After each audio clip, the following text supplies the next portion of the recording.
और बड़ी खबर आपको बता दें, नेपाली कांग्रेस ने ओली सरकार का साथ छोड़ दिया है। ओली सरकार से नेपाली कांग्रेस के सभी मंत्रियों का इस्तीफा हो गया है। पीएम ओली के इस्तीफे की मांग अब तेज हो गई है। कांग्रेस ने समर्थन दिया था, नेपाली कांग्रेस ने समर्थन दिया था कि केपी ओली जो है सरकार में आए और वो प्रधानमंत्री बन जाए, लेकिन अब नेपाली कांग्रेस ने अपना समर्थन सरकार से खींच लिया है और इसी के साथ वो केपी ओली से ये भी मांग कर रहे हैं कि अब उन्हें भी इस्तीफा दे देना चाहिए। लेकिन इधर खबर ये आ रही है कि केपी ओली तो भागने की फिराक में, इस्तीफे तो बात की बात है, शाम के लिए उनका पूरी की पूरी तैयारी है कि बीमारी का बहाना बनाकर वो देश छोड़कर भाग जाएं, देश को इन हालात में छोड़ते हुए वो भाग जाए। ये तस्वीरें जो आप देख रहे हैं, ये जो निजी आवास है मंत्री जी का, उसके भीतर घुस गए हैं जो प्रदर्शनकारी हैं, तोड़फोड़ की जा रही है, अपनी नाराजगी को दर्ज किया जा रहा है, आगजनी हो रही है और इसी के साथ प्रदर्शन अब उग्र हो गया है।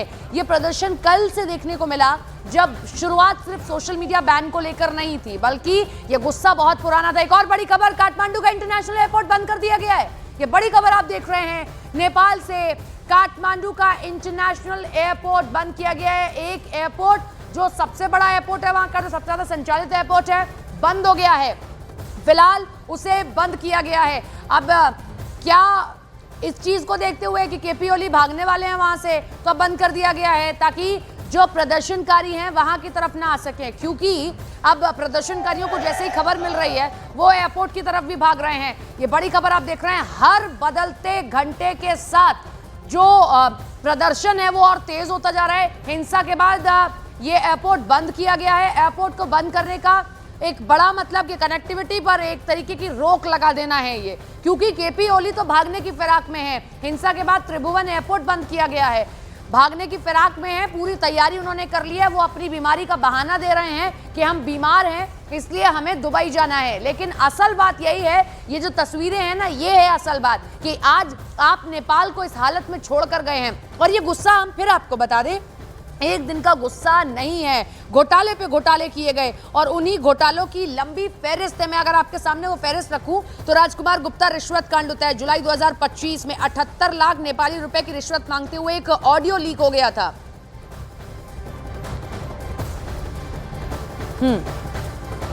हमारे साथ खास मेहमान जुड़े हैं, उनसे तारुफ आपका करा देते हैं। गोपाल झा जी हमारे साथ में जुड़ गए हैं। गोपाल जी, एयरपोर्ट बंद हो गया, केपी ओली वही हालत करके बांग्लादेश और श्रीलंका की तरह छोड़कर जा रहे हैं अपने देश को, पहले वही इस हालत में लेकर आए थे इस देश को। सबसे पहले तो मैं ये कहना चाहूँगा, बहुत बहुत धन्यवाद for having me on your channel. रही बात, जैसे आपने अभी बताया कि ये एक काठमांडू के एयरपोर्ट जो बंद कर दिए गए हैं, हाँ वो थोड़ी देर के लिए अब फिलहाल अभी बंद है, अभी कोई प्लेन लैंडिंग नहीं कर रही है वहाँ पे। तो ये आंदोलन के जो विद्यार्थी जनरेशन जी जिसे आप कह रहे हैं, जो सड़कें पे आ गए हैं, वो उनकी सुरक्षा के दृष्टिकोण, सुरक्षा के तहत इसको अभी बंद किया गया है। अब रही बात, अब आपने फिर कहा कि ये ओली, प्रधानमंत्री ओली देश छोड़ने की बात कर रहे हैं, तो ये सब मैं इस बात से सहमत नहीं हूँ, क्योंकि अभी ऐसी भी नौबत नहीं आ गई है। क्योंकि नेपाल में जिस समय में जब भी क्राइसिस हुआ है, तो पॉलिटिकल पार्टी ने ही मिलकर इसका समाधान भी निकाला है। और मैं इस बात से भी विश्वस्त हूँ कि ये जो अभी आंदोलन है, जो आक्रोश है, इसका सॉल्यूशन फिर राजनीतिक दल के मिल के ही इसको सॉल्यूशन निकालना पड़ेगा। समर्थन खींच लिया ना, सरकार चलेगी कैसे, पहली चीज। और दूसरी चीज, ये एक दिन का गुस्सा नहीं है ना। अब लोगों का कहना है नौकरी नहीं होगी, करप्शन पे करप्शन, 78 लाख रुपए का करप्शन, ये ऑडियो वायरल हुआ था रिश्वत मांगते हुए, ये सब होगा तो आदमी भी अपना गुस्सा कहाँ तक बचा कर रखेगा। देखिए, मैं आपसे सहमत हूँ कि करप्शन के केसेस कुछ जो सरफेस में भी आ चुके हैं, ढेर सारे मंत्री के इन्वॉल्वमेंट, ढेर सारे ऑफिशियल्स के इन्वॉल्वमेंट, करप्शन में डायरेक्ट इन्वॉल्व होना और सरकार का इस पर कड़ा एक्शन नहीं लेना, ये तो इस बात से मैं सहमत हूँ। लेकिन जैसे आपने कहा कि सिर्फ यही एक आक्रोश का जो एक बहाना है, ये भी मैं पूर्ण रूप से सहमत भी नहीं हूँ। क्योंकि अब आप खुद कह रही हैं कि जो नेपाल में नौकरी नहीं है, हाँ ये भी एक सूरत हाल है, यहाँ पे नौकरी उतना नहीं है, लेकिन लोग विदेश भी जाते हैं। अब वो एक ग्लोबल सिटीजन के रूप में भी दिख रहे हैं, इस एंगल से भी देखना चाहिए कि सिर्फ नौकरी नहीं ही मिलने के कारण लोग यहाँ से जाते हैं, ऐसी बात नहीं है। मैं तो आप लोगों के देश के भी उदाहरण दे सकता हूँ कि आप सऊदी में कितने इंडियंस हैं, तो क्या उनको इंडिया में नौकरी नहीं मिला इसीलिए वो सऊदी चले गए हैं, चाहे मिडिल ईस्ट चले गए, ऐसी बात नहीं है। आप चलिए, तो अच्छा आप वरिष्ठ पत्रकार हैं, आप ही कारण बता दीजिए कि नेपाल में जो हालत ये हो गई है, अगर मंत्री के घर पर घुसकर ये सब कुछ हो रहा है, और एक के नहीं, अगर मान लीजिए चलिए हम कहते हैं एक से नाराजगी थी, अगर कईयों के घर पर हो रहा है, एयरपोर्ट बंद करना पड़ रहा है, संसद के ऊपर जो है प्रदर्शनकारी चढ़ गए, तब तो आप मानेंगे ना हालात बहुत खराब है नेपाल के भीतर और काठमांडू के भीतर। मैं सहमत हूँ आपसे। ये जो जनरेशन जी की जो आक्रोश हैं, ये सही है। ये आक्रोश किसी न किसी तरह से मैनिफेस्ट होना था, हो गया। अब रही बात कि इसकी सोल्यूशन में क्या ये घर जलाना या तोड़फोड़ करना या इस तरह के हालत में क्या अगर कंटिन्यू हो तो क्या जनरेशन जी भी सुरक्षित तो नहीं रहेंगे ना, वो अपने ही कंट्री को जलाने के तो सोल्यूशन तो नहीं निकलेगा ना। तो ये भी तो सही है। तो इसीलिए मैंने कहा कि इसमें पॉलिटिकल पार्टी का ही भूमिका जो है मुख्य होता है, और मुझे लगता है कि सब पार्टी मिलकर के इसको सोल्यूशन ढूंढ भी लेंगे। कोई साजिश तो नहीं देख रहे हैं आप इसके पीछे? क्योंकि लोगों ने कहा कि कुछ तो ताकतें हैं जो अचानक ये सब इतने लोग सड़कों पर चले आए। कोई साजिश तो नहीं है कि इतने लोगों को इकट्ठा किया गया, जानबूझकर ये कॉन्स्पिरेसी रची गई? मैं इस चीज से असहमत नहीं हूं, क्योंकि आप पहले भी देख सकते हैं कि अभी भी किसी भी जैसे जितनी बार पॉलिटिकल पार्टी ने अपना सत्ता संभाला है, या 5 साल हो 10 साल हो, वो एक जो फोर्स है वो उस सत्ता को, उस सिस्टम को खत्म करने की कोशिश में लगे रहते हैं। और वो मौका उन्होंने जब मौका मिला तब उन्होंने ट्राई भी की, कोशिशें भी की। तो इस बार में भी इस जनरेशन जी के जो भी इन्फिल्ट्रेशन का आप जो इंगित कर रही हैं, ये इन्फिल्ट्रेशन नहीं हुआ होगा, इससे मैं असहमति नहीं जता सकता हूँ। इसमें इन्फिल्ट्रेशन हो सकती है और कुछ एविडेंसेस भी मिले हैं जो इन्फिल्ट्रेशन दिख रही हैं। हाँ, लेकिन आक्रोश जो जनरेशन जी का है वो सबसे पहले सबसे ऊपर है वो। या फिर लेकिन सॉल्यूशन क्या है? क्या अब नई सत्ता हम लोग देखेंगे? क्योंकि लोग कह रहे हैं कि इससे तो अच्छी राजशाही थी, राजशाही वापस दे दीजिए, हमें नहीं चाहिए ऐसा प्रजातंत्र।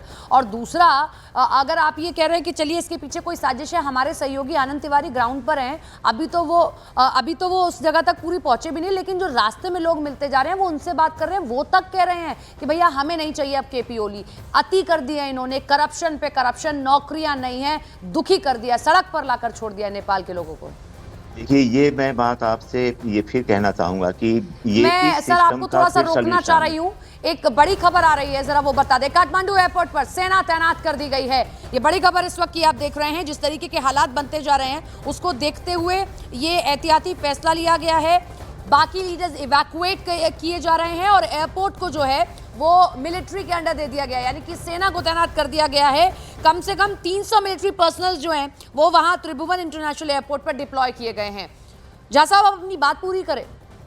मैं यही कहना चाह रहा था कि जैसे आप कहती हैं कि इससे पहले तो राजशाही ठीक थी, ये कहना बहुत एक जस्टिफाई नहीं होगा, क्योंकि ये इस जनरेशन ने तो सच में राजशाही का जो क्रूरता था, जो एट्रोसिटी था, उसने देखा ही नहीं है, उसको भोगा ही नहीं है।